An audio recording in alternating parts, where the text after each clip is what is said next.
নমস্কার, আমি স্বপন। ইভিএম নিউজে আপনাদের সকলকে স্বাগত। আজকে একটা খবর আপনাদেরকে শোনাবো, যে খবরটা শোনার পর শুধু মজা নেবেন, এটা সিরিয়াসলি নেবেন না। খবরটা, মমতা ব্যানার্জি আজকে ভোরবেলায় উঠে তিনি নাকি চন্দ্রোদয় দেখেছেন, অর্থাৎ চাঁদ উঠতে দেখেছেন। সূর্যোদয় তিনি আজকে দেখেননি। অনেকক্ষণ বাংলার আকাশে আজকে অনেকক্ষণ চাঁদ ছিল, অনেকটা পরে সূর্য উঠেছে।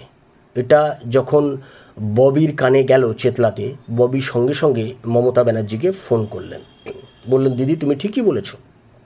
আমার মেয়েও একই কথা বলছিল। সকালবেলায় ও ভোরবেলায় উঠে ছাদে গিয়ে ও চাঁদ দেখেছে বলে আমাকে এসে বলে, বাপি আজকে সকালবেলায় কিন্তু চাঁদ দেখলাম ভোরের আকাশে। আমি তখন বিশ্বাস করিনি। এখন তো বুঝতেই পারছি তুমি বলেছো, তোমার দেখা, এটা ভুল হতেই পারে না। এই খবরটা যখন চেতলা পর্যন্ত পৌঁছে গেছে, চেতলা টপকে দিওয়ালিপুরে যখন এই খবরটা পৌঁছে গেল, অরূপ বিশ্বাস সঙ্গে সঙ্গে মমতা ব্যানার্জিকে ফোন করলেন। ফোন করে বললেন যে, দিদি ববির মেয়ে দেখেছি, আমি নিজের চোখে দেখেছি। আজকে সকালবেলায় চাঁদ উঠেছে, ফুল ফুটেছে। আমি যখন বাংলার মানুষকে বললাম যে আজকে সকালবেলায় চাঁদ উঠেছে, ফুল ফুটেছে সূর্যের বদলে, বাংলার মানুষ অনেকে বিশ্বাস করতে চায়নি। যে তুমি বললে, বাংলার মানুষ এবার দেখবে যে মমতা ব্যানার্জির কারিশমা কী। এই খবরটা যখন নিওয়ালিপুর থেকে হাজরাতে পৌঁছে গেল, সুব্রত বক্সি সঙ্গে সঙ্গে সাংবাদিক সম্মেলন ডেকে দিল।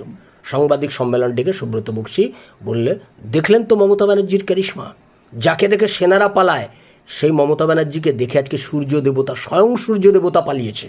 মমতা ব্যানার্জিকে দেখে আজকে চাঁদ, তিনি চন্দ্রমা, তিনি আজকে হাজির হয়েছেন তাকে আশীর্বাদ করতে।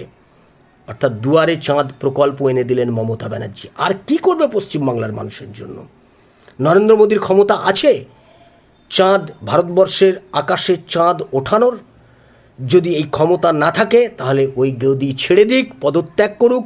মমতা ব্যানার্জিও ওই সিটে গিয়ে বসার কয়েক দিনের মধ্যেই ভারতবর্ষের আকাশে সকাল দিনের বেলায় চাঁদ উঠিয়ে দেখাবে।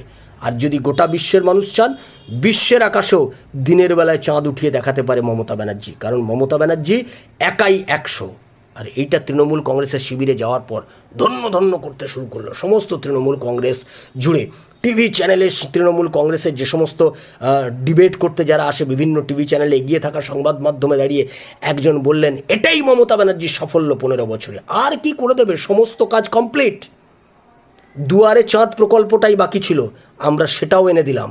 2026-এর আগে এটাই হবে আমাদের সবথেকে বড় স্লোগান, মমতা ব্যানার্জির সবথেকে বড় সাফল্য, দুয়ারে চাঁদ।